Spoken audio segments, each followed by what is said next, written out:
Thank you, Ryan. Welcome, everyone.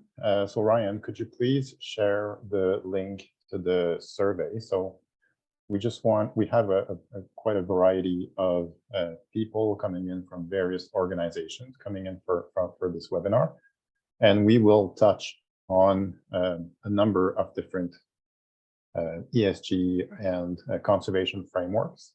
So I just want to get a quick idea of your general level of comfort about some of the frameworks that we'll be talking about today.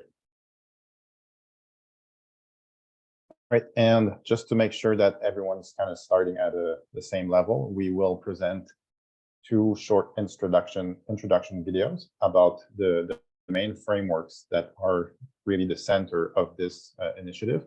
So the Conservation Measures Partnership Conservation Standards and the Science-Based Target Networks framework. All right, so I'll share the videos and don't buy another toothbrush until you see what this one can do. Using it only takes 30 seconds. It was created by a US Army dentist, and it took him over 2 years to make. His invention is now disrupting. Right, Ryan, can you confirm that the sound is good? Yep, it's all good. Thank you. Thinking of the challenges that we face in conservation and that really we face as humanity, the way we have been satisfying our needs has been beyond what really the planet can replenish every year. We need to think about different ways of doing things. And that's where conservation comes in, because we're here to help with solutions. And if we give nature the space she needs, then we all benefit. Plants benefit, and animals benefit, and people benefit. Conservation is an endeavor that requires the engagement of many actors, individuals and organizations working together around the world. But can you imagine if each one of us was working in isolation? Given the magnitude of the threats we're facing and how quickly they change, we need to collaborate, coordinate, and learn together as efficiently as possible. If we had a common language, could we accelerate collaboration and cooperation? If we had a common underlying coherent framework for conservation practice, could we share and learn about what's working, what's not working, and why more quickly and efficiently? The conservation standards were developed by many conservation organizations from around the world with the intention of providing such a common platform for collaboration, communication, and learning. The standards provide a clear and simple framework for conservation project design, planning, management, monitoring, evaluation, and learning. The standards are usually depicted as a cycle of 5 steps. For a new project, you typically start at step 1, but for existing projects, you can start anywhere around the cycle at the step that's most relevant to where your project's currently working. Step 1 is the assess stage, where you set out the basic details of your work, things like setting out your vision for what it is you hope to achieve, and then identifying your targets, the things you care about, the species, habitats, communities, the things that you're trying to save.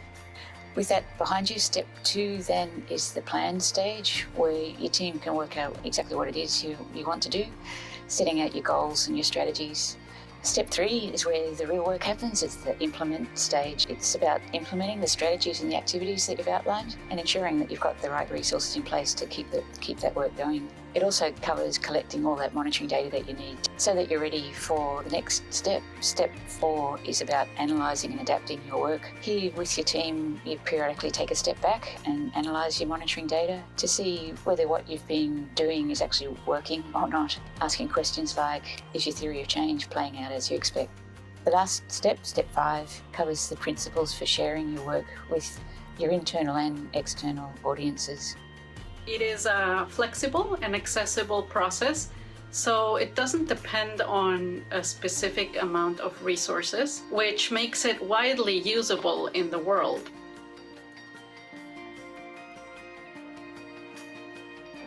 The conservation standards are not owned by anyone, and yet they're owned by everyone. They're the common property of the conservation field.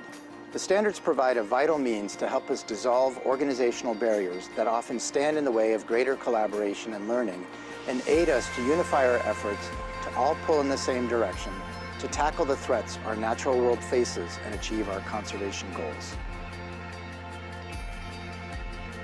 By using a common language, it enables us to tap into a global collective of practitioners who can help us advance by sharing lessons of what worked, what didn't work. It gives you the language to really listen to each other and figure things out together in a way that helps us build a better future together.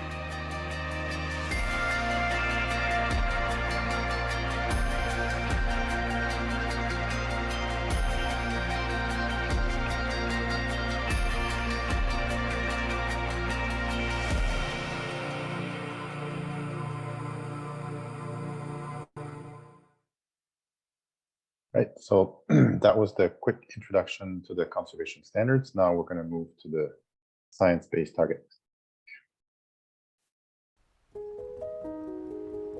We're in the midst of twin crises. Sounds good. Climate change and nature loss.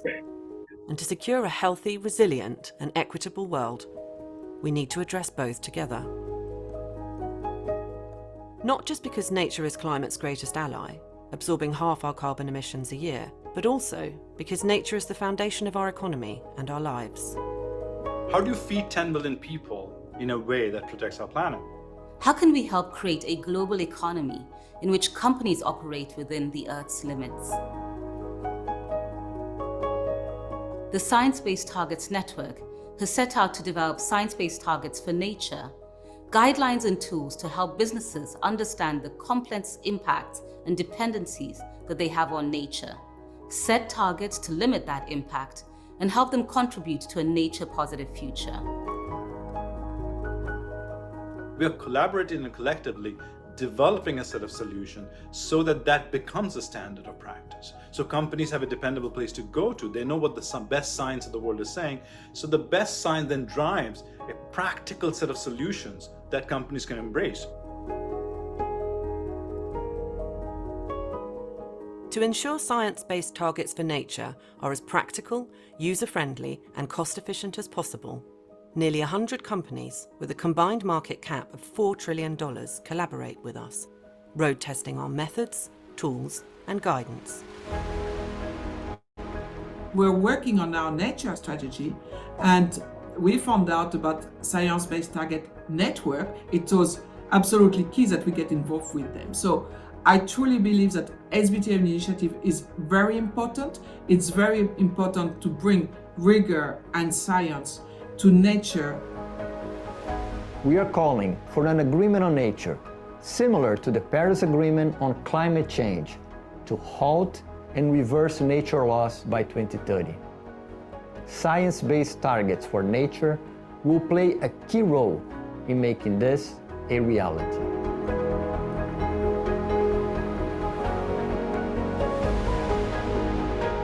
While we test and finalize methods and tools for science-based targets for nature with business, science, and civil society partners, there's so much companies can be doing today to set them on the right pathways towards science-based targets for nature. We recommend they assess their impacts and dependencies on nature throughout their value chain. They can set interim targets on key issue areas like land use and fresh water, which will count towards science-based targets for nature.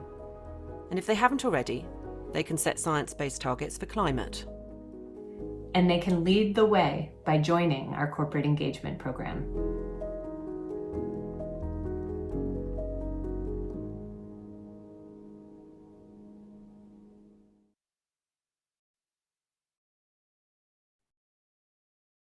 All right.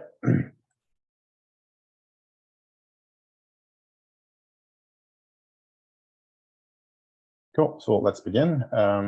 Ryan, you can hear me okay? For sure. Awesome. Thank you.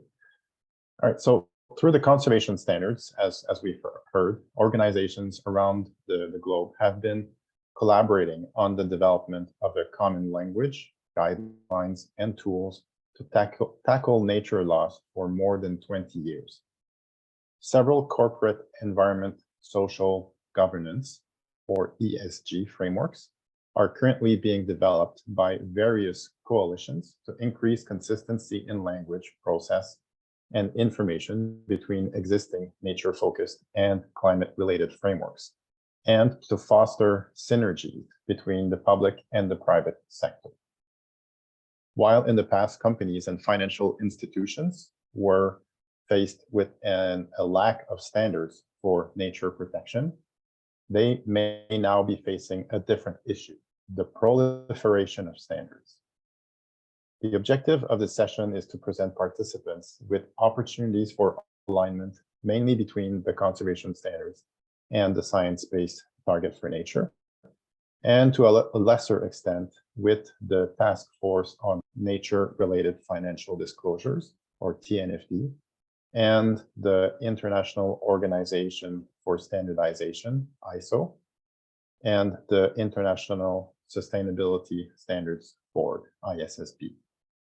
Products are not yet finalized, so this short webinar is an opportunity to get your input before the final report is published in a couple of weeks.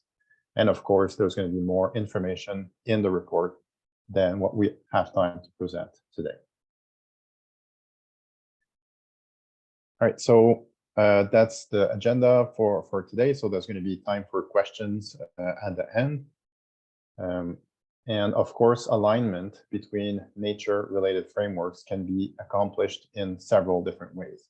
The most obvious one, although not necessarily the easiest one, given it is so fundamental, is alignment of language.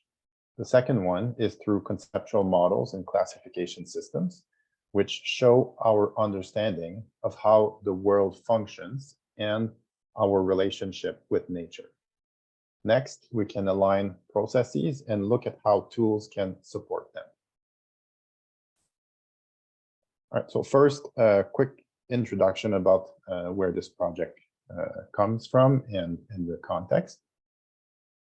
So I'll give a bit more details about like I said, the two main frameworks that are the object of this project. So the Conservation Measures Partnership is a community of NGOs, governmental agencies, funders, and private businesses that have worked collectively for the last 20 years to guide nature conservation around the world. They are the stewards of the conservation standards and related products, like the standard classification of threats and actions. And the CMP seeks better ways to design, manage, and measure the impacts of nature conservation actions. The logos that you see highlighted in red show organizations that are also members of the SBTN. So very quickly, just for those of you that are not familiar with the process, I'll go through the process, the conservation standards process. So first, you start by setting the scope of the project, your vision. You identify the elements of biodiversity, ecosystems, or species that you care about. You measure their health or viability. Then you look at the situation you are working in. You identify the pressures that are affecting the nature in your project scope. Then you start building your plan. You set your goals. And based on the viability assessment of the species and ecosystem you're working with, you rank your strategies, and then you highlight your work hypothesis through a theory of change, which also helps to identify more specific activities and intermediate objectives. Finally, you implement your work. You identify resources, timing, responsibilities for the work, and you start doing the work. You monitor, you analyze the information, you understand if you can generate new evidence that some actions are working or not working, and then you share your lessons learned with others so that we can improve our work as a sector. All right, so this is the partners within the Science-Based Target Network. So SBTN is a key component of the Global Common Alliance which is a network of organizations working together to transform the world's economic system. The SBTN builds on the momentum of the Science-Based Target Initiative, or SBTI, which has spurred nearly 1,000 of the world's largest companies to commit to greenhouse gas emission reductions in line with climate science. The SBTN brings together experts from more than 60 NGOs, business associations, consultancies, to collectively define what is enough to stay within the Earth's limit. Their work responds to the demand for more methods, guidance, and tools to set science-based targets for the whole Earth system. Again, the organizations that we see highlighted in red are either members of the CMP or organizations that are known to use their products, like the conservation standards, threats and action classifications, or the Mirati software. Okay, so super quickly also, this is the process that is promoted by the SBTN. So the first step is to assess, to conduct a materiality assessment, to map the value chain in your organization or your company. Then you prioritize, you identify where you can have influence and prioritize places where your company is going to set targets. Then you measure baseline, you develop a monitoring plan, you set your targets, and then you disclose your information transparently. Then you act using the SBTN's action framework: avoid, reduce, restore, and regenerate, and transform. And finally, you track to make sure that you are getting the impact that was anticipated. Okay, so these are the two main organizations and framework that we worked on for this project, but there are also other actors that we quickly looked at, or more superficially. So the Taskforce on Nature-Related Financial Disclosures, TNFD, is developing a market-led, science-based framework which will enable companies and financial institutions to integrate nature into decision-making. Okay, so to my limited understanding, the SBTN's main audience are companies. The TNFD is looking a bit more on the side of financial institutions. The ISO's environmental management system standard, the ISO 14000, has been known and around for quite many years. It specifies the requirement for an environmental management system that an organization can use to enhance its environmental performance. Recently, ISO created a technical committee on biodiversity, which aims to develop a standardization in the field of biodiversity to develop principles, framework, requirements, guidance, and tools. The International Sustainability Standards Board intends to deliver a comprehensive global baseline of sustainability-related disclosure standards that provide investors and other capital market participants with information about companies, sustainability-related risks and opportunities to help them make informed investment decisions. Okay, so that are the frameworks that we worked with. Within this context, this is the vision for the project, okay, the very long-term aspirational vision.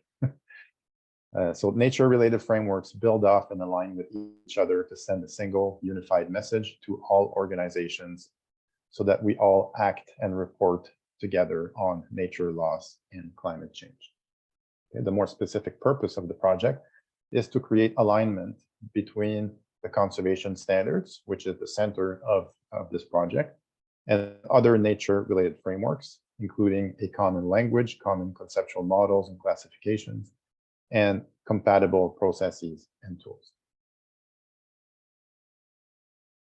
This is the list of people that have advised me throughout this project. So I would like to thank them all for their involvement.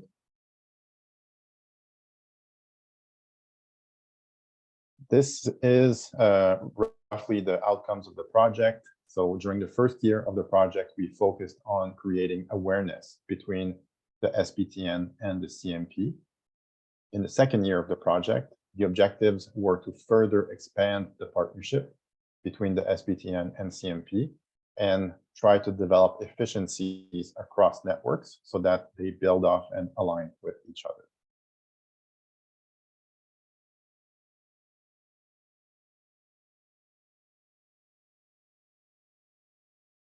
All right, so first piece of alignment is language. So language differences between frameworks that have different audiences are inevitable, but we should strive to align language where feasible. This would help increase the clarity of each of our frameworks by using terms that are commonly used and well-defined and well understood by various audiences. It would help end users navigate between frameworks and facilitate communications and collaboration. The use of a common language will be particularly relevant where several organizations, some NGOs, some governments, some private businesses are doing conservation actions in the same geographic space.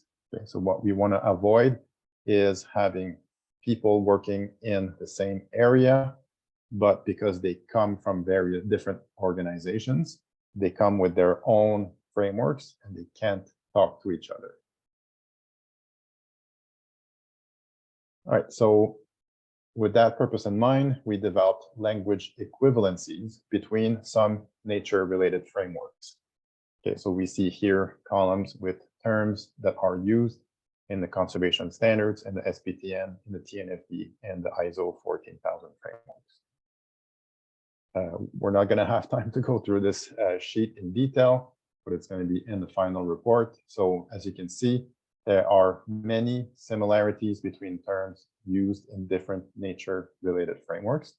One example is the term indicator, which is being used pretty consistently across frameworks. Okay, so it's the same word meaning the same thing.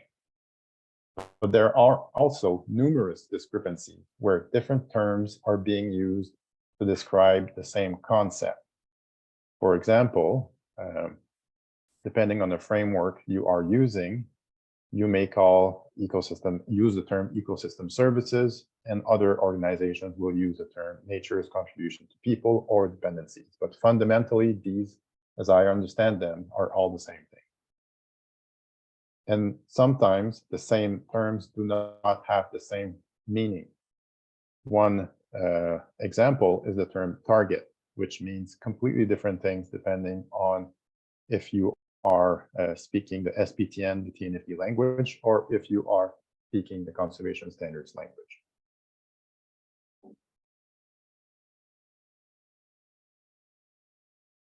Then we can realize alignment between nature-related frameworks through conceptual models and classification systems, which show how we understand the world that we live in. Many corporate ESG frameworks in development are based on the IPBES global assessments, which are conceptually quite close to the conservation standards framework, but as we pointed out earlier, use a different language. So drivers here are equivalent to contributing factors in the conservation standards language. Pressures are equivalent to threats, although pressure is a recognized synonym in the conservation standards. Realms, biomes, environmental assets, species, ecosystems are all equivalent to the conservation standards concept of conservation targets, which are the ecosystems and species that you focus on for your project. And then nature's contribution to people are equivalent to the conservation standards concept of ecosystem services and human well-being targets.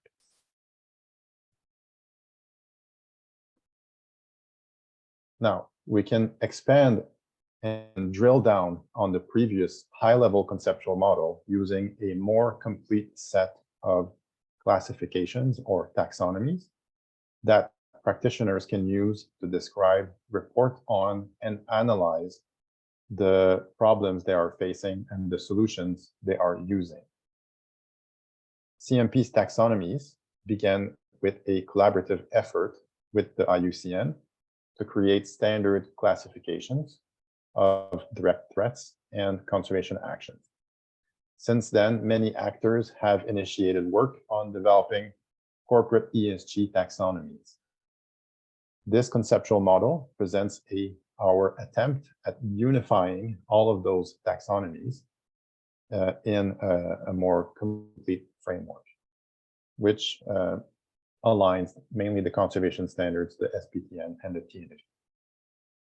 Okay, so first you have human well-being elements, which are human needs that are dependent on the conservation of nature.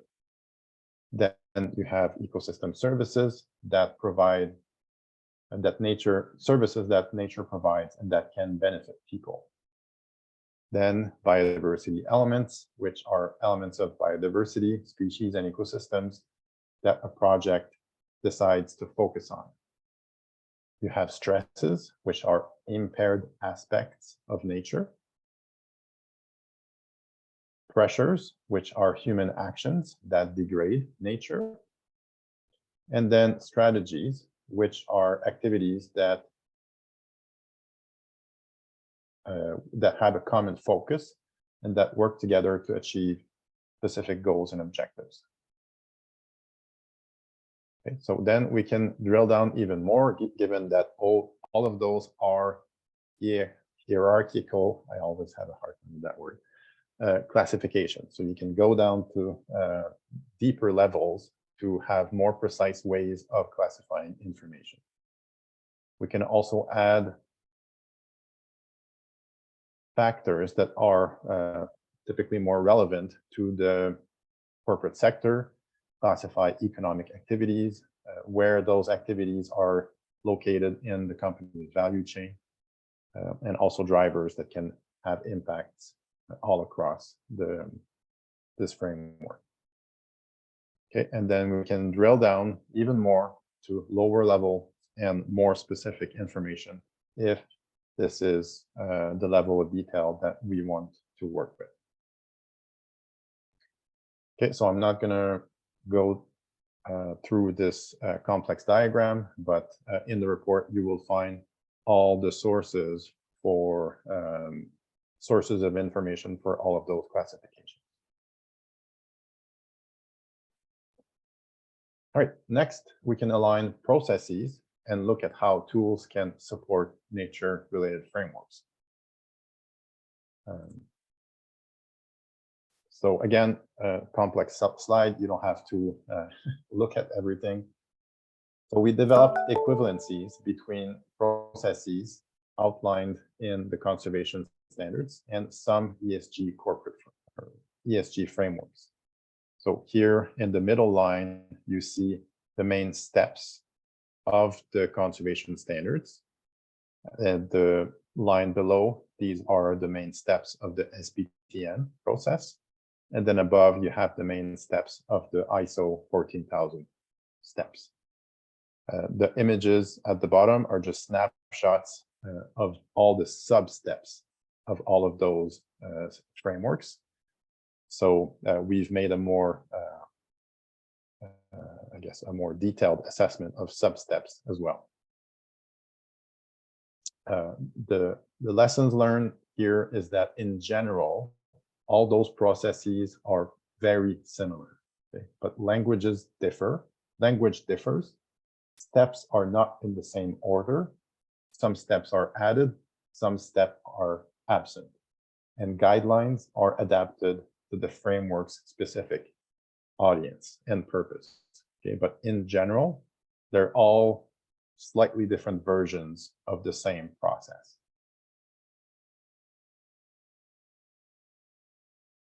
Okay, then we developed guidelines that translate the SBTN guidance into the conservation standards language. We outlined the alignment or discrepancies between the SBTN and the conservation standards process. And we specify how Materiality, which is the software that was developed to support the conservation standards, how Materiality can be used to support the SBTN process. Okay, so the main audience for this product are conservation standards practitioners that come to interact with companies or other organizations that use the SBTN process. So this way, they'll be able to use the guidelines that we developed to crosswalk the language and the process between the SBTN and the conservation standards. So then they can more effectively follow the SBTN's process because they can map the process back to the conservation standards in their mind.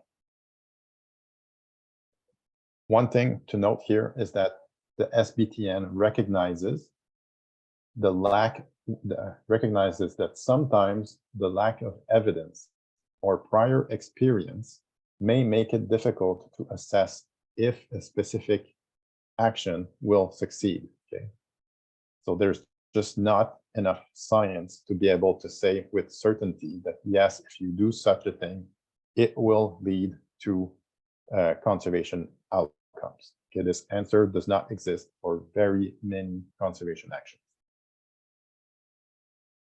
As a result, they recommend that companies try multiple approaches, set intermediate objectives that consider the time lags between actions, results, and impacts on the status of biodiversity. Okay, so the minute that a company changes a process or somewhere in their value chain, it's not going to immediately lead to any given result or impact. It may take weeks, years, or decades before you can see a change in nature. So they suggest to use adaptive management and monitoring, evaluation, and learning approaches so that they can assess the effectiveness of actions at reaching their objective and manage the risk of failure. Unfortunately, the SBTN does not provide clear guidance on or tools to help companies use existing evidence, put in place adaptive management and monitoring, evaluation, and learning approaches, and or to document assumptions about the time lags between action, results, and impacts. So this is a specific area where the conservation standards would make a valuable addition to the SBTN's process, guidance, and tools, given that the primary purpose of the conservation standards and its supporting Materiality software is to support evidence-based decision-making and adaptive management using results chains that show assumptions and the logical sequence and time lags between actions, results, and impacts. So in that situation, companies have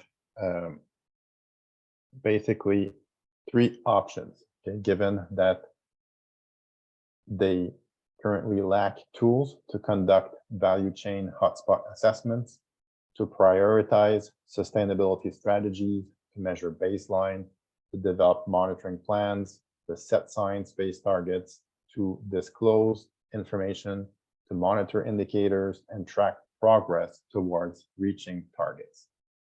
They can either develop new tools from scratch, likely starting from proof of concepts in Excel and then migrating them to more efficient software. They can adapt existing business-oriented systems and then bringing in some nature concepts and components, or they can adapt existing nature-oriented systems to meet their business requirements. Okay, so the Materiality software is very well positioned to support organizations that wish to adopt option 3 above, or not above, but here. So Materiality was not developed with a business audience in mind, but we suggest that it can be, or it would be interesting to see if it can be tweaked so that it can meet most of the needs of corporations. All right, so one specific example of translating SBTN guidance into the conservation standards is the use of the materiality matrix. Most businesses are familiar with the concept of materiality, but this is not a common term in the conservation sector.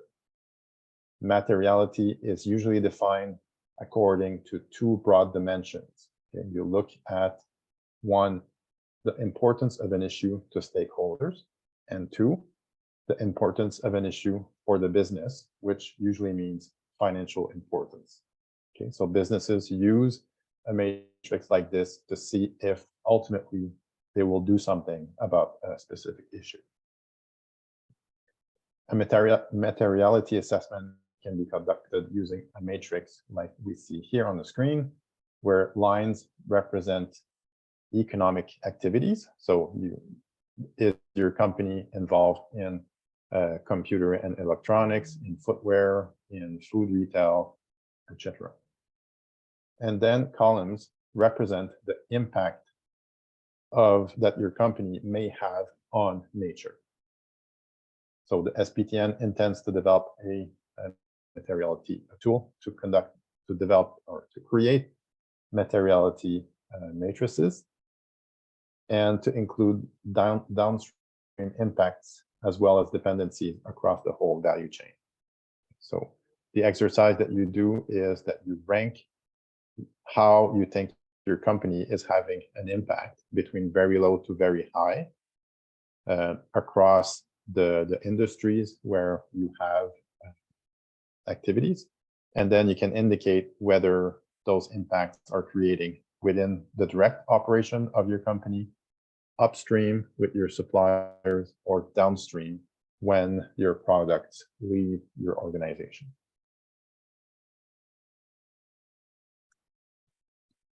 As alternatives to the business concept of materiality, companies can evaluate the viability of biodiversity elements and rate pressures.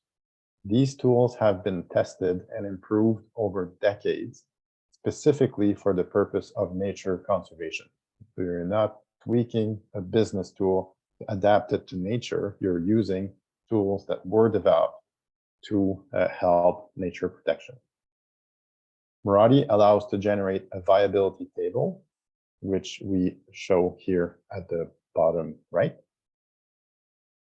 which shows the thresholds between poor, fair, good, very good viability ratings for specific indicators. So in this example, you look at you're looking at coral reefs, and you want to see if they are in poor, fair, good, very good health, depending on a specific indicator. You can identify what is the current situation or the current status of your coral reef within the area you're working, and then identify the desired future status. So where do you want to take that ecosystem in the future? Materiality also allows to generate a pressure assessment matrix, which what we see on the top right, where lines represent pressures that are generated through companies' activities. For example, forestry practices, construction of dams, so forth and so on. And the columns represent elements of biodiversity that your company may have an impact on. Pressure ratings can be summed up across biodiversity elements, across sites, across companies, across value chains, however you want to summarize this information.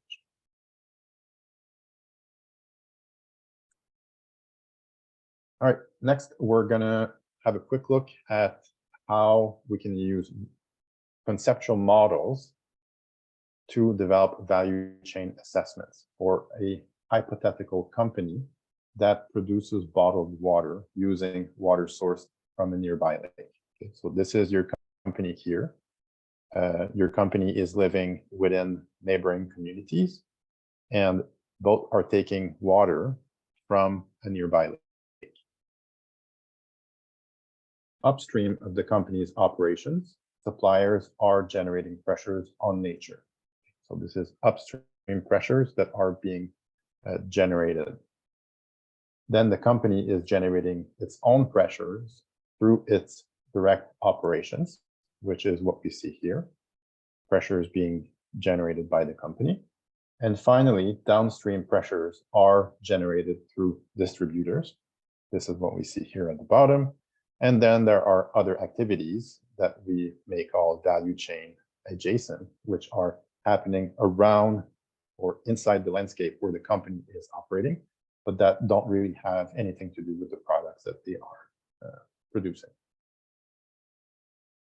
So the company may decide to design risk mitigation strategies, which we see here, the yellow hexagons, ahead of an upcoming water use regulation, where they will ensure their water uptake meets environmental flow. And they may also want to subsidize nearby farmers to create buffer strips around the lake to protect their provision of clean drinking water. The company also may wish to advertise its efforts to ensure a constant flow of clean drinking water for themselves and for neighboring communities, which is the strategy that we see here, sustainable development advertising campaign. Okay, so this is an example of how a company can use conceptual models built in Meraki to conceptualize how they will tackle nature loss. All right. Last, this is the SBTN has identified interim targets or objectives in the conservation standards language that companies can set today in line with the best available science and their upcoming methods. More specific objectives and indicators have been associated with each of the expected results, which is what you see here in the table.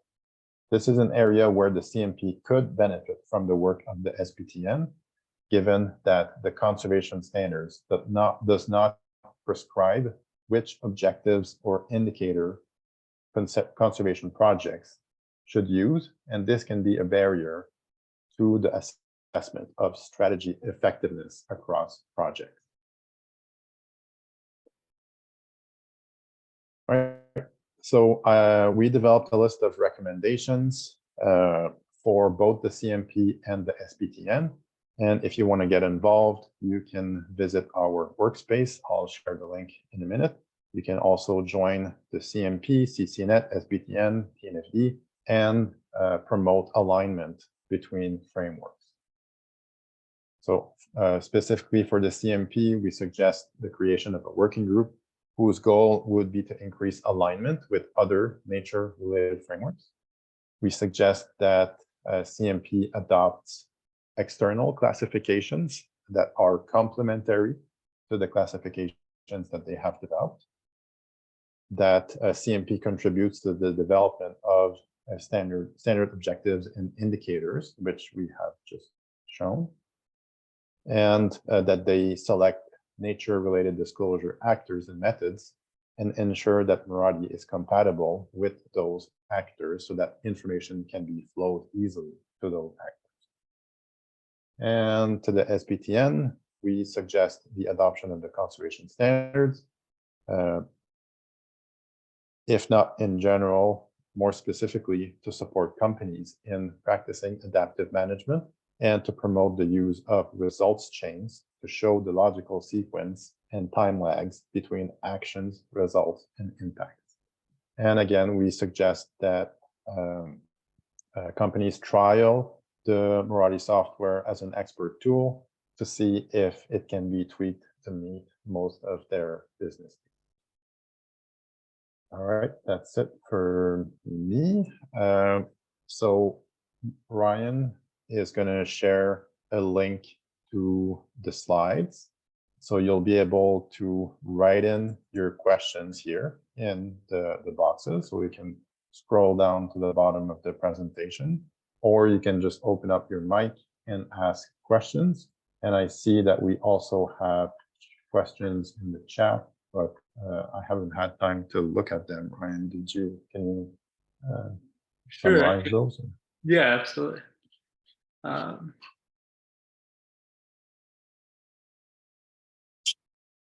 So Hugo Rainey mentioned that the Align initiative supported by the EU Business and Biodiversity Platform and developed by Capital's Coalition is building alignment between business and biodiversity initiatives. He included the link for both the Capital's Coalition and the Green Business EC, so the European Commission's website, and said this is helpful as it builds bridges across initiatives, including simplifying some approaches. At a certain point, Claire mentioned kind of the space for adaptive management. I realize a lot of these are comments and not questions, but I have one from John Morrison that is, so he was— I can do it if you want, Ryan. Oh, sure, yeah, absolutely, if you don't mind. So Charles, this is referring to, first of all, thanks for this. I think this is really important work, and I'm so glad that it's happening. My comment is about your process alignment. So maybe it's slide 18 or yeah, I think it's slide 18. To my reading, science-based targets for nature would be a strategy. So you would have done some analysis and you would have considered a suite of strategies. Among those could be policy, working on policy, community capacity building, and then you would be trying to influence these companies via SBTN. So I think that SBTN and TNFD also are strategies. So I'm not sure if the mapping goes the way you've done it in that slide. I know that's kind of a detailed comment, but something to consider. I'm happy to talk about it further offline. Yeah, that is definitely a way to see it. So, developing any framework is a strategy in itself. Developing the conservation standards is a strategy. Yeah, I agree. And then the last set of messages that we have, they're not questions. It's from Marissa. She shared the TNFD LEAP Nature Risk Assessment and Prepare approach. And she said this tool is now further adapted and matches the ISIC business activity classifications with assigned materiality values. It will be launched with the V1 release and currently includes only direct operations. I just want to clarify that second comment refers to the SBTN materiality tool and not the LEAP approach. So, yeah. Great, thank you. Yes, so here you see the detailed conceptual model that we developed. So the classification of economic activities follows the ISIC classification, as you mentioned. All right, I think we have questions in the chat. Anyone has questions? Want to open up your mic and ask questions or provide feedback? See if I can improve any of the material.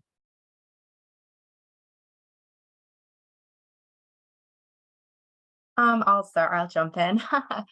This was really excellent. Thanks. I know, Charles, we spoke about this last year, and it's amazing to see how well this has progressed. I know something I know I'll reference in my work.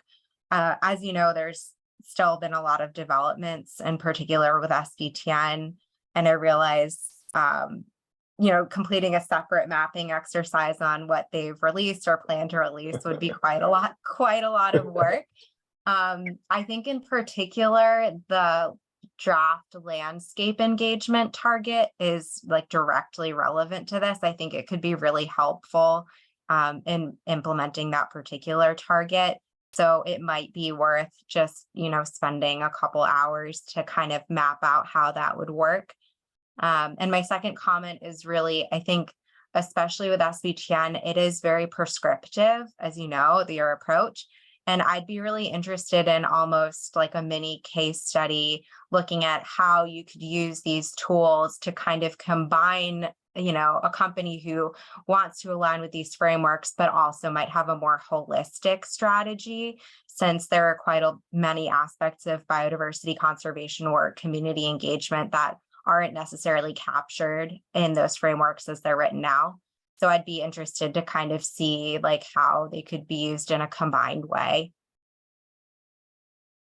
Yeah, that would be very interesting. Can you share the link to the landscape?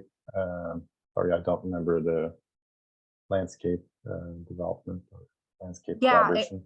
Sure, it was in their draft for public comment. I think the link is still out there, but they will be releasing V1 probably next month.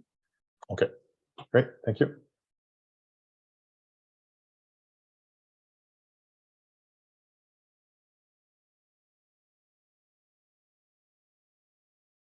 All right, any other questions?